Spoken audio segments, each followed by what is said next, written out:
여름이 되면 교회 예배 드리러 올 때 복장이 좀 더 신경이 쓰여집니다. 어디까지 벗어야 되고 어디까지 입어야 될까? 우리 교회는 연령층이 조금 높아서 별로 신경이 안 쓰이는데 연령층이 낮은 교회들은 좀 신경이 좀 쓰이는 것 같아요. 제가 중학교 때 같아요. 그때 핫팬티가 막 나왔을 때거든요. 근데 어느 자매가 핫팬티를 입고 교회 예배드리러 왔다가 쫓겨갔어요. 안내하던 강도사님이 어디 빤스만 입고 교회 왔냐고 가라고 그래가지고 쫓아냈는데 그때 교인들의 반응 참 잘했어요. 지금 생각이 안 되죠. 교회 올 때 이렇게 민소매 여성분들 이렇게 민소매 입고 오면 지금은 코로나 때문에 드문드문 앉아서 별 상관이 없는데 또 보통 바닥바닥 붙어 앉잖아요. 옆에 남성들 앉았는데 이게 살 닿으면 그래서 좀 불편한 것도 좀 있고 또 미니스커트 나왔을 때 참 그거 입고 교회 와서 앉아 있으면 옆 사람 남자들 앉았습니다. 이렇게 쳐다보면 허벅지 보이면 좀 그렇고 좀 별로가 불편했던 것 같아요. 그러다가 이제 결정체 배꼽티가 나왔다는 거죠. 그러고 보니 참 요즘은 생각이 많이 달라졌어요. 누가 민소매 입고 오든 미니스커트 입고 오든 핫팬츠 입고 오든 배꼽티 입고 오든 참 신경 안 쓰거든요. 뭘 볼 수 있냐면 사람의 생각이라고 하는 것은 자꾸 보고 자꾸 들으면 바뀐다 하는 겁니다. 참 사람이 간사하지요. 거짓말도 자꾸 들으면 진짜같이 들립니다. 진짜도 자꾸 거짓말이라고 그러면 거짓말로 들리지요. 우리 성도님들은 어떤지 모르겠습니다. 다니면서 우리 목사님 말이야 정말 멋있고 설교도 은혜롭고 하는 것마다 다 멋있고 이러면 아멘 나올 줄 알았는데 언제까지 해야 아멘 나올지. 그런데 그런 말은 안 하고 말이죠. 우리 목사님 하는 것마다 못됐고 전부 다 지고집만 부리고 지 맘대로고 막 그렇게 하면은 듣는 사람이 나랑 한 번도 얘기도 안 해봤는데 아 그렇구나 하고 판단을 해버리죠. 그러고 보면은 참 사람이 어떤 말을 듣고 어떻게 행동하느냐에 따라서 참 많이 달라진다 하는 것을 볼 수가 있습니다. 거짓말도 3번 들으면 진짜로 들린다는 말이 있습니다. 공산주의 논리 중에 100번만 거짓말해라. 그러면 그 거짓말이 진실이 될 것이다. 그런 말도 있다고 하네요. 그러고 보니까 사람은 자꾸 듣다 보면 익숙해집니다. 우리말에 바늘도둑 소도둑 된다 하는 말이 있죠. 별거 아닌 것 같은데 자꾸 보다 보면 야 바늘도둑이 소도둑이냐. 예전에 우리 자랄 때 책 도둑은 도둑이 아니라는 말이 있었어요. 남의 집 가서 책 막 훔쳐왔거든요. 그래서 전혀 뻔뻔하게 나 도둑질 안 해서 책 도둑은 도둑이 아니거든 막 그러고 살았거든요. 그러고 보니까 자꾸 생각하다 보면 익숙해지고 보다 보면 익숙해집니다. 여기서 이제 기독교인의 문제가 생기죠. 그게 뭐냐면 교회 와서 듣는 말씀은 신령한 말씀이고 하늘의 말씀인데 세상에 나가서 살면서 보는 거는 전부 세속적인 것들이거든요. 자꾸 보다 보니까 눈과 귀가 무디어집니다. 그것이 교회로 들어와서 그대로 적용이 됩니다. 이게 이제 기독교인의 문제다 하는 거죠. 이래서 우리에게 필요한 것은 영적 분별력, 영적 통찰력이 필요합니다. 무엇이 거짓이고 무엇이 진실인지 구별할 수 있는 영적 능력이 있어야 됩니다. 이 분별의 은사를 받지 못하면 거짓을 진실로 받게 되고 사탄을 진리로 받아들이죠. 그렇게 되면은 사탄의 하수인이 돼가지고 사탄의 앞잡이가 되면서도 자기는 그리스도인이라고 착각을 하는 경우가 생깁니다. 그래서 우리에게 필요한 것은 영분별입니다. 부디 원하기는 영분별을 제대로 잘해서 죄악의 하수인이 되지 말고 하나님의 은혜의 사람들 될 수 있기를 주님의 이름으로 축복합니다. 어떻게 보면 세상 사람들이 볼 때 굉장히 낯설어요. 그런데 하나님 편에서 볼 때는 아주 낯익은 것들이 있습니다. 우리가 세상 사람들을 의식하면 이 낯설은 것을 잘 하기 힘들지요. 그런데 우리는 잘 하고 있습니다.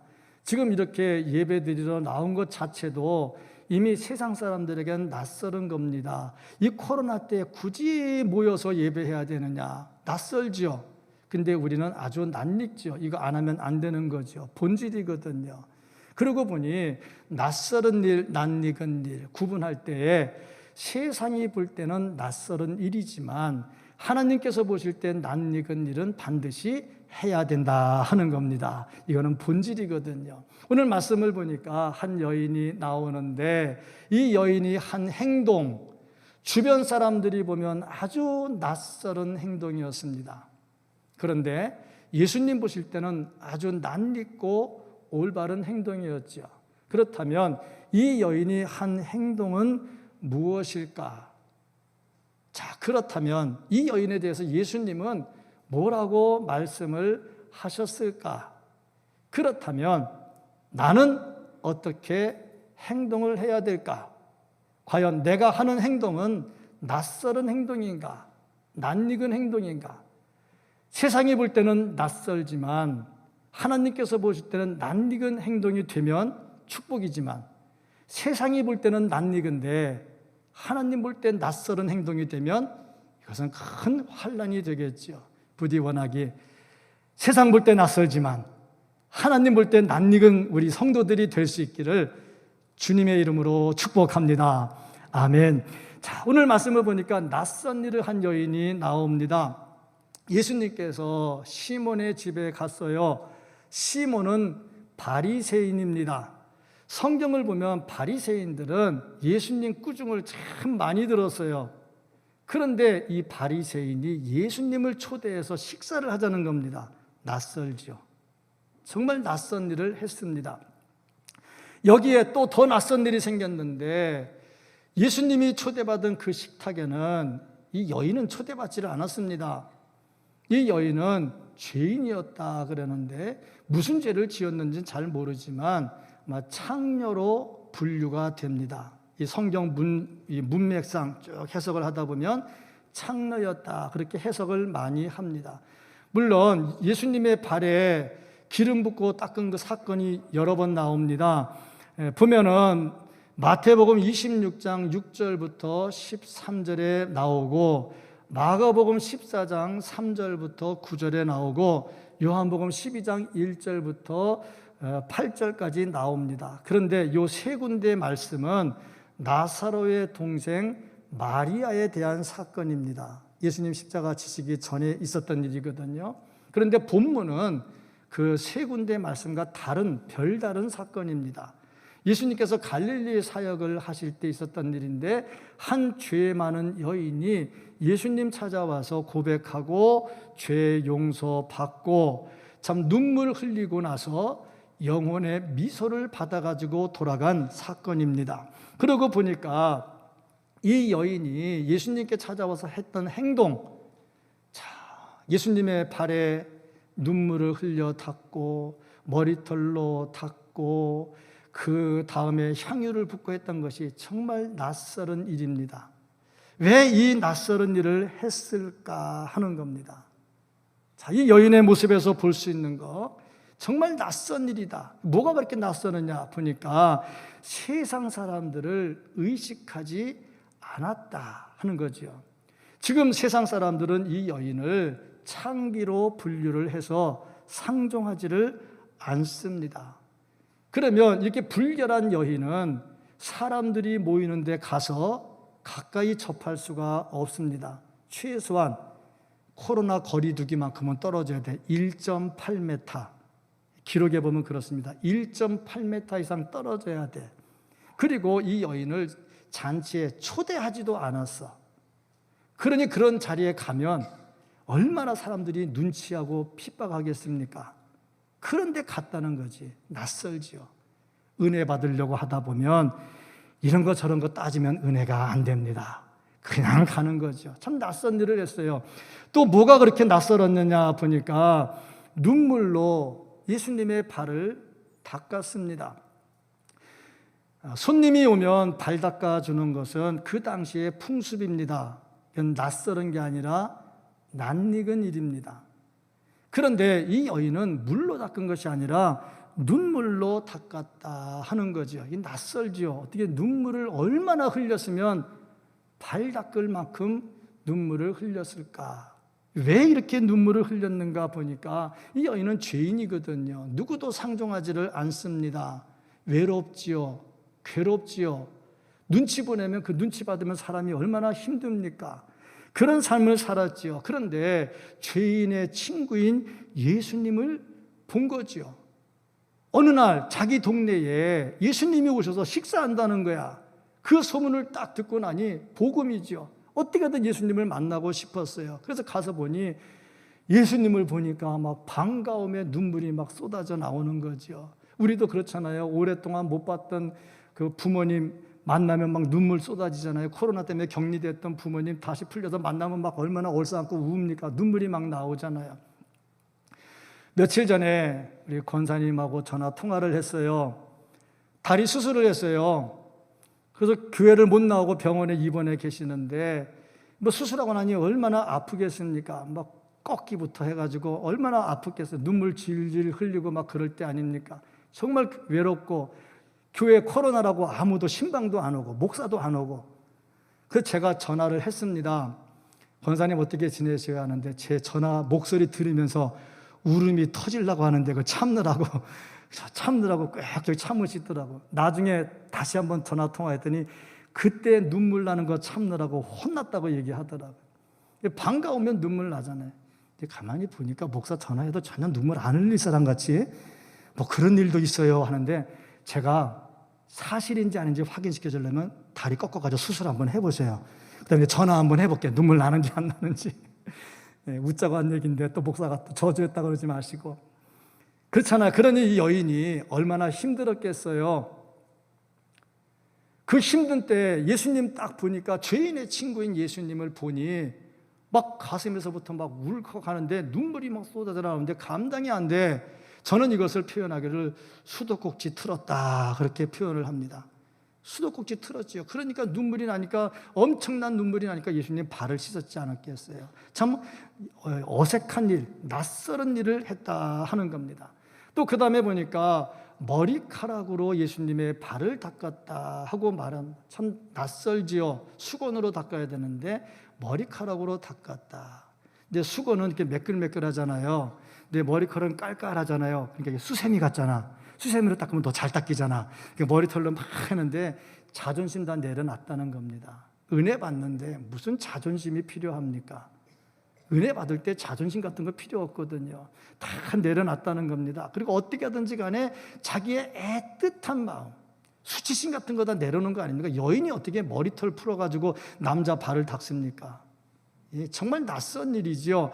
또 보니까 발에 입을 맞췄다 그랬습니다. 이 여인이 직업이 창녀라면 그 입술은 뭐 하던 입술입니까? 음란의 입술이잖아요. 근데 이제 예수님의 발에 입을 맞추면서 신앙의 입술로 바뀌어지는 거죠. 누가 봐도 참 낯설지요. 어떻게 발에다가 입을 맞추냐고. 제일 냄새나는 데가 발이잖아요. 어떻게 입을 맞추느냐고. 낯선 일을 했단 말이죠. 또 보니까 비싼 향유를 부었어요.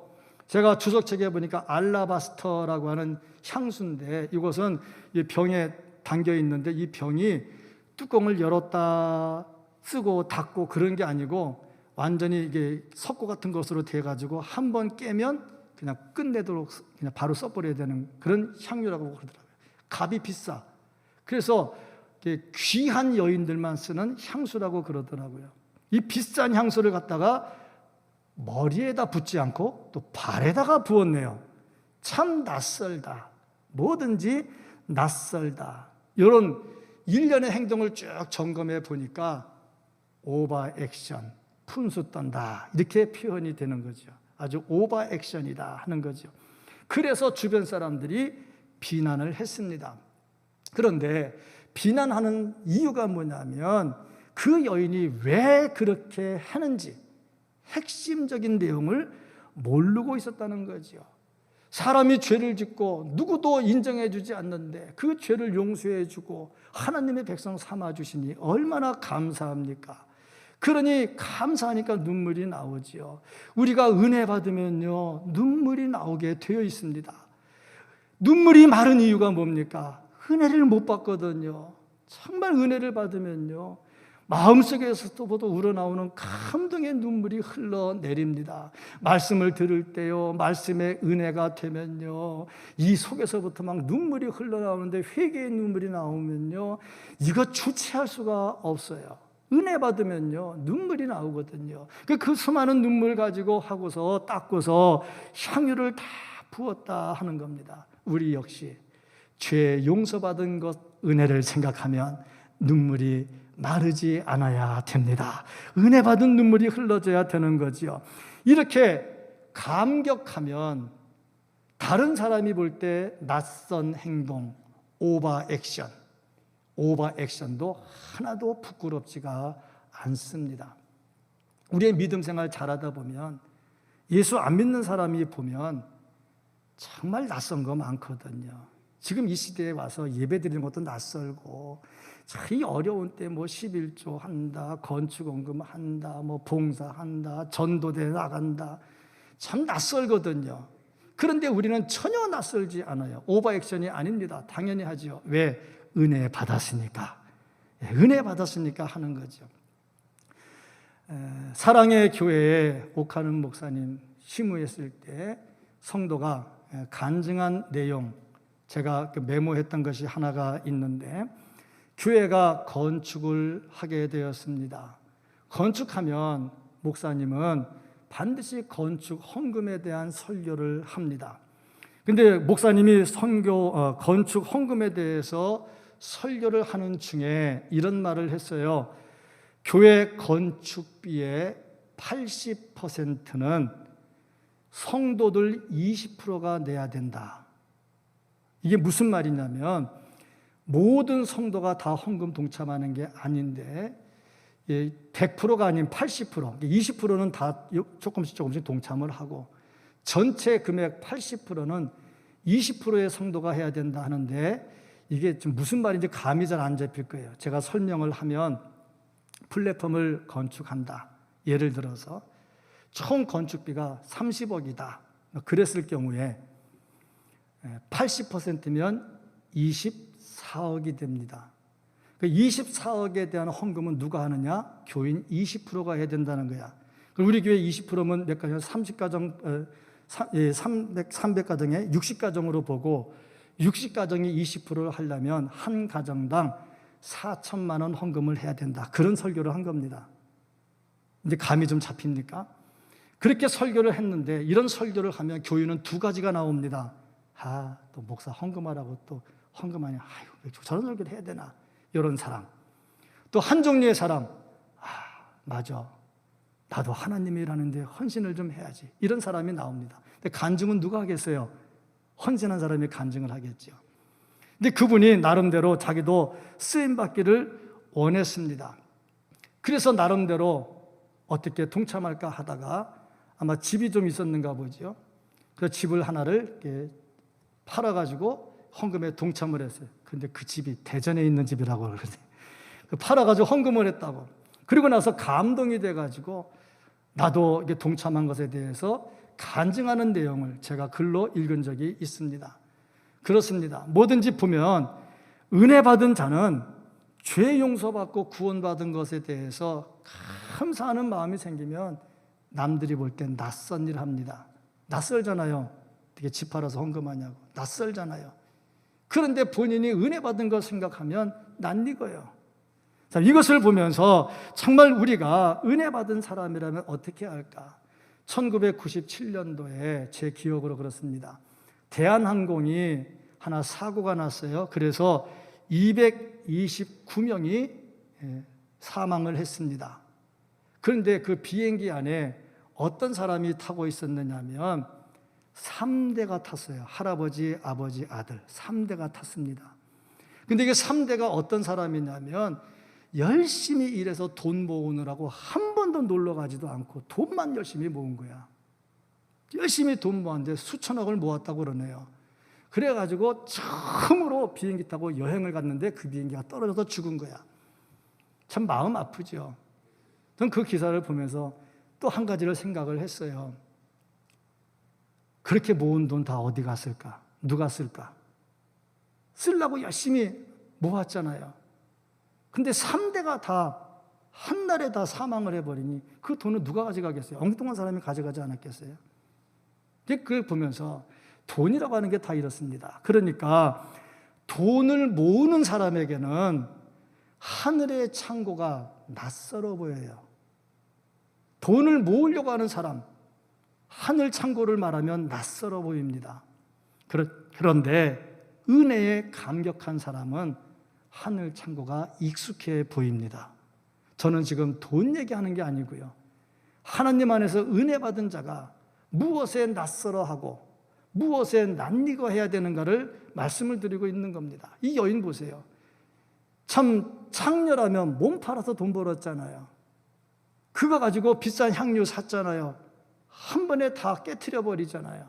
이런 걸 보면서 남들이 낯선 일, 낯설다고 하는 일을 하는 이유는 은혜 받았기 때문입니다. 은혜 받으면 남들이 낯설어하는 거 할 수 있습니다. 하면서도 기쁩니다. 눈물 흘리면서도 즐겁습니다. 이게 그리스도인 아닙니까?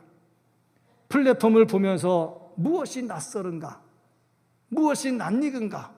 나는 이 플랫폼에 대해서 낯익은가 낯설은가? 한번 점검을 해봐야 되겠죠. 세계 선교에 대해서 나는 낯익은가 낯설은가?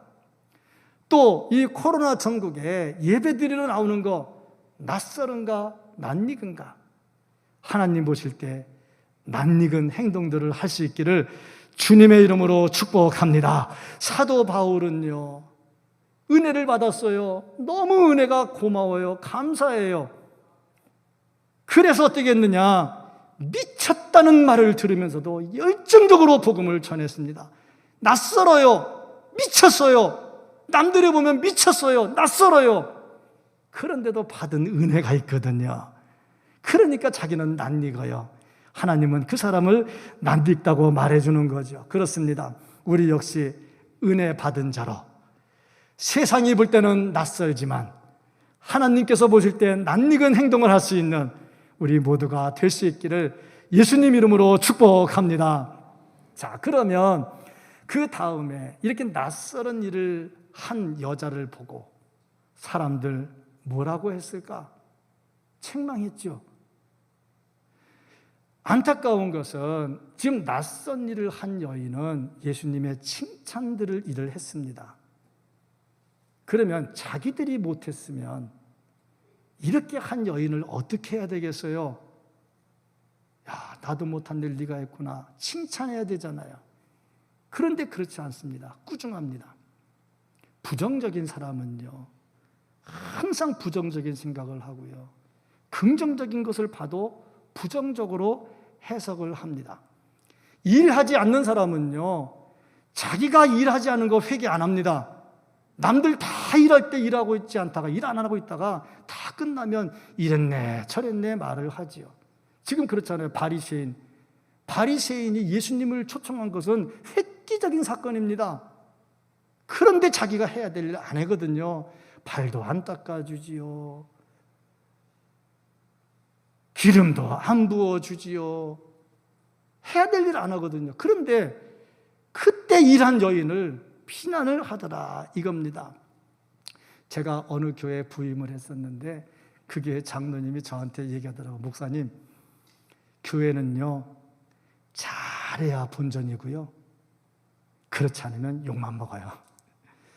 참 그 말을 들으면서 아니 부임하는 목사에게 일하라는 거야 말라는 거야? 욕 먹어도 해야 될 일은 해야 되는 거죠. 그게 낯설은 것을 낯익게 하는 모습이죠. 책망했던 사람들은 어떤 사람들이냐? 바리새인들입니다. 어떤 사람이냐?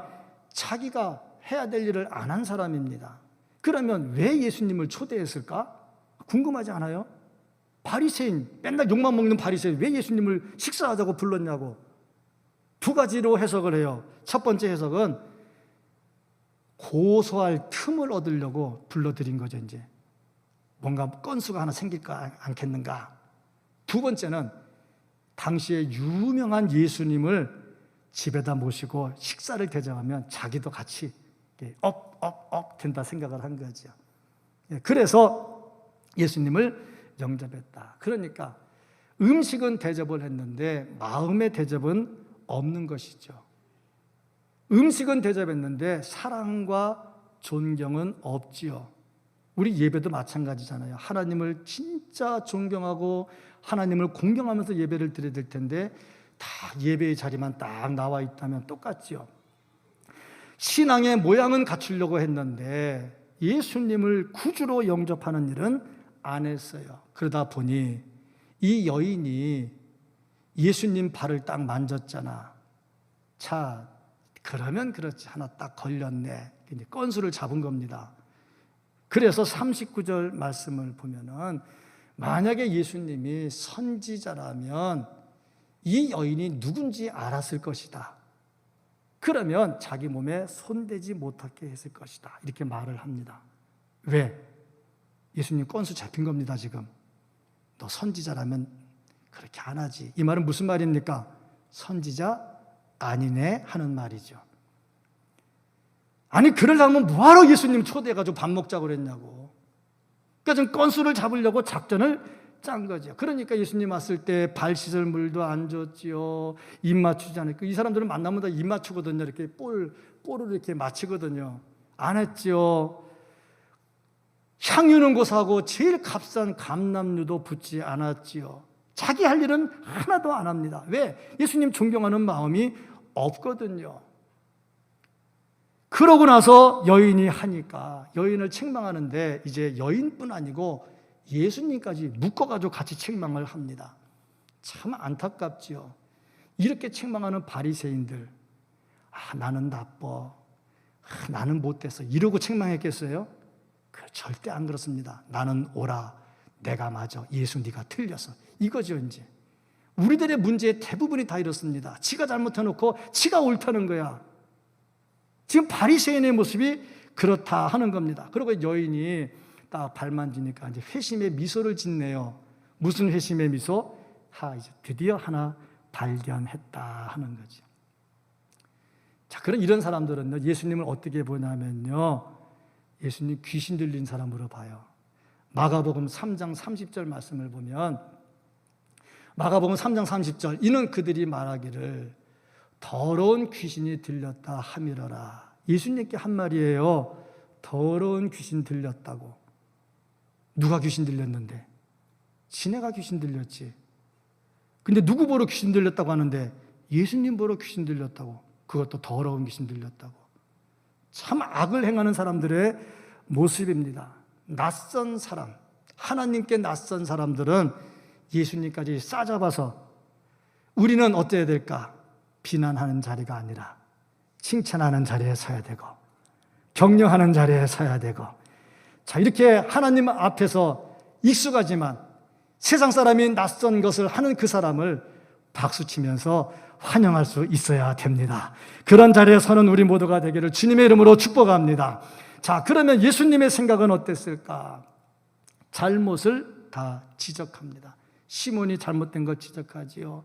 넌 내 발을 씻지도 않았지, 발 씻을 물도 안 줬지, 입도 맞추지 않았지, 향유는 고소하고 값싼 감람유도 붓지 않았지. 근데 이 여인 다 했잖아 하고 예수님께서 그들을 책망하시고 잘못을 지적하시고 여인을 칭찬합니다. 이걸 보면요, 참 우리가 낯선 일 하다가 비난받아도 낙심할 이유가 없다 하는 겁니다. 왜냐? 예수님이 알아주시니까. 예수님이 알아주시니까 낯선 일 없죠. 예수님 말씀하셨잖아요. 500데나리온과 50데나리온 빚진 자. 500데나리온 빚진 자도 탕감받았고 50데나리온 빚진 자도 탕감받았는데 누가 더 사랑받을까? 데나리온은 하루 노동품입니다. 그러니까 500데나리온은 2년 동안 일한 임금입니다. 2년, 연봉 2년입니다. 50데나리온은 2달 일한 겁니다. 자, 2년 탕감받은 사람이 기뻐하겠어요? 2달 탕감받은 사람이 기뻐하겠어요? 다 기뻐하죠. 그래도 더 기뻐하는 것은 2년치 탕감받은 사람이 더 기뻐하겠지요. 이 여자가 왜 이렇게 됐느냐? 죄 용서 받았거든. 그래서 더 기뻐하는 거다 설명도 해주십니다. 그리고 예수님은 과거보다 현재를 더 중요하게 여기는 겁니다. 이 여인이 과거에는 창녀였는지 아닌지 잘 모르겠지만 좌우지간 불결한 건 사실입니다. 불결한 삶을 살았는데 지금은 뭐냐? 그거를 회개하고 하나님 앞에 눈물을 흘리잖아요. 그것을 예수님께서는 더 중요하게 여기십니다. 그래서 예수님은 눈물 흘리는 여인의 눈물이 그치고 영혼의 미소를 지을 수 있도록 만들어 주셨습니다. 우리도 하나님 앞에 눈물 흘리면요, 하나님 닦아주시고요, 영혼의 미소를 지을 수 있도록 만들어 주실 줄로 믿습니다. 자, 예수님의 마음은 어떨까? 우리의 행위보다 우리의 마음을 본다는 겁니다. 시몬의 행위는 예수님을 초대해서 음식을 대접하는 거였어요. 마음은 딴 데가 있었어요. 여인의 행위는 예수님의 마음을 읽었고 중심을 쏟아넣는 것이었습니다. 참 우리에게 필요한 것은 중심입니다. 풀러라는 사람이 이런 말을 했어요. 죄를 지을 수밖에 없는 것이 사람이요. 사람 중에 죄 안 짓는 사람 없습니다. 다 죄 짓습니다. 모든 사람은 죄인이거든요. 죄를 짓고 지은 죄를 뉘우치고 회개하는 자는 성자요. 의인은 없어요. 그런데 회개하면 의인이고 성자입니다. 지은 죄를 자랑하는 자는 악마다. 회개하지 않고 자기 잘났다고 말합니다. 악마라고 그랬어요. 죄는 회개해야죠. 꼭 옳다고 끝까지 주장하고 자기 의를 주장을 해요. 그러니까 바리새인들이 끝까지 책망을 면하지 못한 거죠. 바리새인들 스스로 생각할 때 자기가 바보입니까? 바보라고 생각하지 않고 똑똑하다고 생각하거든요. 그러니까 회개할 것도 없고 자기들이 옳다고 하니까 예수님을 귀신 들렸다고 몰아버리는 거죠. 참 이런 안타까운 일들이 일어납니다. 사디라고 하는 사람이 부스탄이라고 하는 글에서 이런 거를 썼어요. 성경은 아닙니다. 그냥 이야기입니다. 예수님께서 그 당시에 믿음 생활을 잘하는 수도사들 다 초대를 했대요. 수고한다고. 얼마나 말씀 지키고 말씀 따라 사느라고 수고가 많냐고, 고생이 많냐고 잔치상을 다 차려놨답니다. 근데 그 자리에 누가 왔냐면 그 동네에서 아주 못된 사람이 하나가 왔대요. 근데 그 얼마나 못됐느냐, 그 글에 보면 사탄이 보면서 야, 나도 쟤만큼은 죄 안 짓겠다, 그렇게 할 만큼 심한 사람이 왔대요. 근데 와가지고 예수님 보면서, 예수님 말씀 들으면서 막 감동이 돼가지고 막 울며 통곡하며 회개를 하는 거야. 근데 거기에 착하고 신앙생활 잘하는 수도사들이 다 모였잖아. 그 중에 한 사람이 예수님께 말했대요. 예수님, 저 사람 내보내시죠. 저 못된 사람이 같이 있으면 자기들은 도 닦는다고 그렇게 말씀 따라 산다고 그 고생했잖아. 근데 거기에 온갖 죄를 지은 사람이 들어왔으니 지네 몸이 흐트러지겠다는 거죠. 그러면서 하는 말이, 예수님 나중에 심판하실 때요, 쟤하고 나하고는 아주 떨어지게 만들어주세요. 그리고 부탁을 했대요. 그 예수님께서 보실 때, 자, 죄 지은 사람 회개하는 것도 용서해 줘야 되겠지. 또 평생 도 닦고 신앙생활 잘한 사람 말도 들어줘야 되겠지. 누구 말을 들어줄까? 여러분은 누구 말 들어주겠어요? 예수님은요, 착해가지고 두 사람 말을 다 들어줘야 돼요. 그래서 이렇게 예수님 결정했답니다. 회개한 사람, 그래 내가 용서해 줄게, 다 들어줬잖아요. 이 죄인하고 나를 떨어뜨려 달라고 한 사람, 그래 너는 지옥에 가서 영원히 이 사람과 같이 있지 마, 그랬대요. 참 웃지 못할 얘기죠. 웃지 못할 얘기입니다. 이것이 바리새인들의 모습이었다. 자기들은 의로웠거든요. 기도했지요, 금식했지요, 11조 했지요. 뭐 금식기도 하면 뜨거워지잖아. 근데 그 금식이 하나님께서 안 보는 금식이거든. 인정하지 않는 금식이거든. 그러니 이 죄인이 하나, 여자 죄인이 왔을 때 같지 않게 보였겠지요.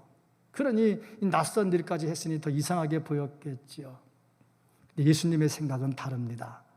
예수님은요, 과거를 보지 않고 현재를 보시고요, 예수님은요, 회개하는 자를 보시고요, 그래서 이 여인에게 영혼의 미소를 선물로 주십니다. 평안히 가라, 평안히 가라. 영혼의 미소를 주시죠. 우리에게 낯선 것이 있고 낯익은 것이 있습니다. 세상이 볼 때 낯설지만 하나님께서 보실 때 낯익은 거 우리가 해야 될 일입니다.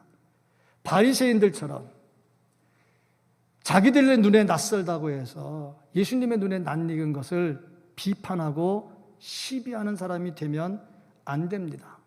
모두가 다 기도하고 옳다고 하는데 내가 기도해 보니까 아니라고 끝까지 하는 것은 위선일 수가 있다 하는 거죠. 우리의 중심은 예수님이십니다. 우리의 중심은 예수님을 따라 사는 겁니다. 세상이 낯설다고 해도 예수님이 낯익다고 하면 세상 의식하지 말고 예수님 따라가야 됩니다. 이 여인에게 예수님께서 영혼의 미소를 주셨던 것처럼 예수님 따라가면 우리의 영혼에 미소를 더해 줄 것이고 천국에서 기뻐 찬양하는 날 오게 해 주실 것입니다. 하나님의 은혜로 이 모든 것들이 이루어집니다. 오늘도 말씀 속에서 세상 낯설다는 것, 그런데 하나님께서 보실 때 낯익다고 하는 것, 그것을 찾아가되 예배가 확실히 살아나서 영혼의 미소를 짓고 살 수 있는 우리 모두가 될 수 있기를 예수님 이름으로 축복합니다. 아멘. 기도하겠습니다.